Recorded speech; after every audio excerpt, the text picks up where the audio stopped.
தூத்துக்குடியில் அதிமுக சார்பில் அமைக்கப்பட்டுள்ள கோடைக்கால நீர்மோர் பந்தலை முன்னாள் அமைச்சர் SP சண்முகநாதன் திறந்து வைத்து பலரசம், சர்பத் உள்ளிட்ட குளிர்பானங்களை பொதுமக்களுக்கு வழங்கினார்.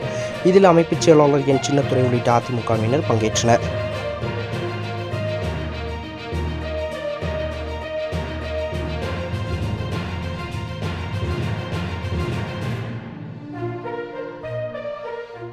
கோடை காலத்தின் வெயிலின் தாக்கத்திலிருந்து மக்களை காக்க தூத்துக்குடி தெற்கு மாவட்ட அதிமுக சார்பில் தூத்துக்குடி மேற்கு பகுதி செயலாளர் முருகன் ஏற்பாட்டில் தூத்துக்குடி 3ஆம் மைல் பகுதியில் அமைக்கப்பட்டிருந்த கோடைக்கால நீர்மோர் பந்தலை தூத்துக்குடி தெற்கு மாவட்ட அதிமுக செயலாளரும் முன்னாள் அமைச்சருமான SP சண்முகநாதன் ரிப்பன் வெட்டி திறந்து வைத்தார்.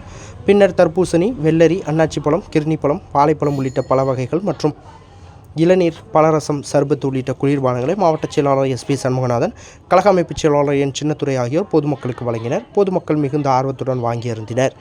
இந்த நிகழ்ச்சியில் மாவட்ட மாணவர் அணி அமைப்பாளர் பில்லா விக்னேஷ், மாவட்ட வழக்கறிஞர் பிரிவு இணைச் செயலாளர் வழக்கறிஞர் சரவணன், தனம், மாவட்ட இளம்பெண் பாசறை பொருளாளர் புல்லட் பரிபூரண ராஜா, மாவட்ட அண்ணா தொழிற்சங்க ஆட்டோ ஓட்டுநர் அணி செயலாளர் நிலாச்சந்திரன், மாவட்ட ஜெயலலிதா பேரவை இணைச் செயலாளர் திருச்சிற்றம்பலம், தகவல் தொழில்நுட்ப பிரிவு சாம்ராஜ், சகாயராஜ், யுவன் பாலா உள்ளிட்ட அதிமுக நிர்வாகிகள் ஏராளமானோர் கலந்து கொண்டனர்.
செய்திகளை உடனுக்குடன் தெரிந்து கொள்ள உங்கள் கரம் டிவியை சப்ஸ்கிரைப் செய்யுங்கள்.